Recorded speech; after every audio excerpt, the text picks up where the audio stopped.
Also about the shutdown and how that relates to last night. I think if you read the pollsters, the shutdown was a big factor, negative for the Republicans. In the midst of a disastrous Democrat-created government shutdown, and it is Democrat-created, but I don't think they're getting really the blame that they should. That's now officially the longest shutdown in American history. It's time for Republicans to do what they have to do, and that's terminate the filibuster. It's the only way you can do it. And if you don't terminate the filibuster, you'll be in bad shape. We won't pass any legislation. But I thought we'd have a discussion after the press leaves about what last night represented and what we should do about it, and also about the shutdown and how that relates to last night. I think if you read the pollsters, the shutdown was a big factor, negative for the Republicans. And that was a big factor. And they say that I wasn't on the ballot was the biggest factor. But I don't know about that. But I was honored that they said that. And I just want to thank everybody for being here. And a very special thanks to Vice President J.D. Vance, who's doing a terrific job. J.D., thank you very much.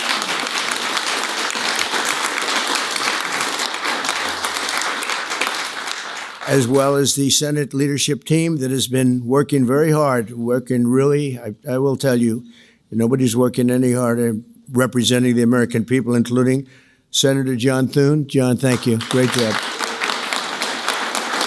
Good. Senator John Barrasso. John, thank you very much. Senator Tom Cotton, wherever you may be. Tom, thank you. Thank you, Tom. Thank you. Senator Shelley Moore Capito, who's been very involved. Thank you, Shelley. Senator James Lankford from one of my favorite states, 77 out of 77.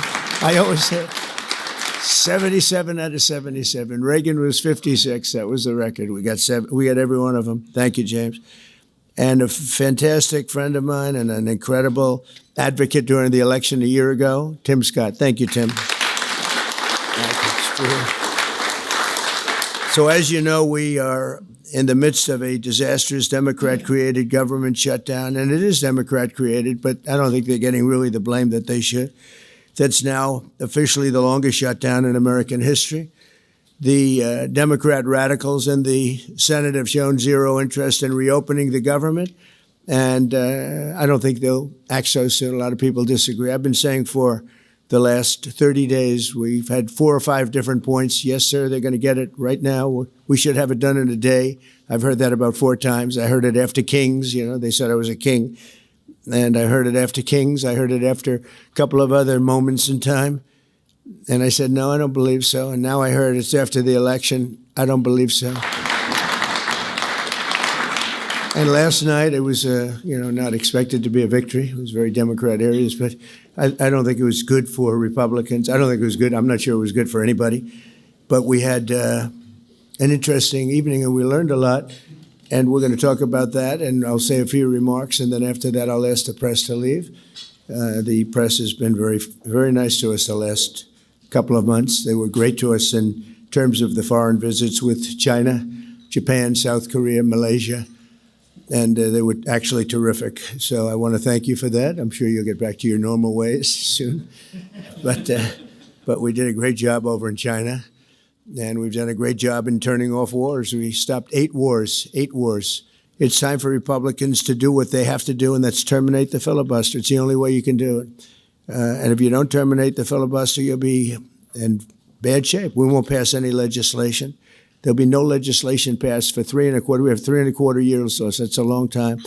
But when they can't do an extension, and John, I think they've done an extension every single time they've ever been asked forever.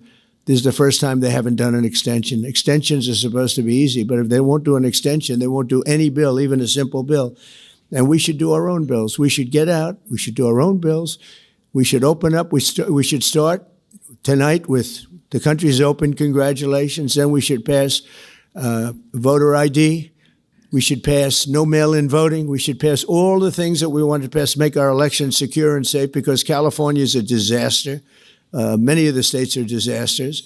But can you imagine when they vote almost unanimously against voter ID? All we want is voter ID. You go to a grocery store, you have to give ID. You go to a gas station, you give ID. But for voting, they want no voter ID. It's only for one reason, because they cheat. We would pass that in 15 minutes. If you don't get it, you'll never pass that. You'll never talk about mail-in ballots. Mail-in ballots make it automatically corrupt. If you have mail-in ballots, automatically it's correct. Even Jimmy Carter, they had the Carter Commission after he got out of office, and he had a group of very distinguished people, Democrats and Republicans, and they passed, they recommended things take place. It was a long time ago. And they said about mail-in ballots, if there is mail-in ballots, there will definitely be corruption because, they pass through too many hands. I mean, you go in to vote and they want your card. Even me, I went into Palm Beach. You go in to vote, they want your card. You're this, you're that. They say, I'm sorry to do this, sir, but I have to look at your identification. I said, that's all right. I love that. But you're really not going to get away with much. It was very, very professional and very good, the way it's supposed to be. But these people don't want that. They have legislation in California where it's illegal to ask somebody for voter ID. If you ask somebody for voter ID, if you're an official and you say, I'd like to see your voter ID, they can arrest you. Okay? They can arrest you because they want to cheat, and they get away with it. And the Republicans let them get away with it. And we won't do that if we have the filibuster. So we're going to talk about that a little bit, and we're going to see if we can sway, because I know we have a lot of, not a lot, I'd say half feel this way, maybe a little bit less than half. And it's time to have a really good talk.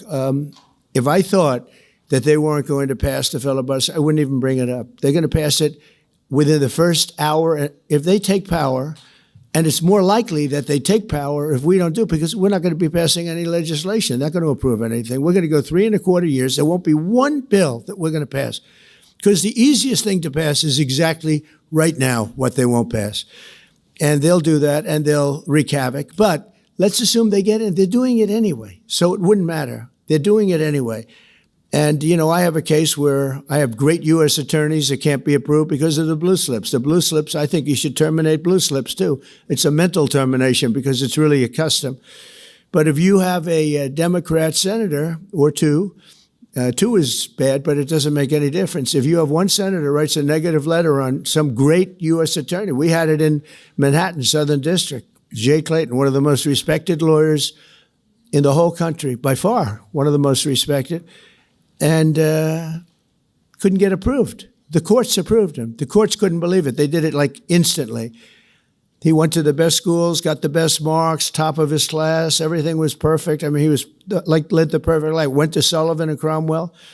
Almost immediately became the head of Sullivan and Cromwell. The most prestigious law firm, I would say, in the country, just about. Whether it's Sullivan or two or three I could name, but Sullivan, I would say, really, maybe number one.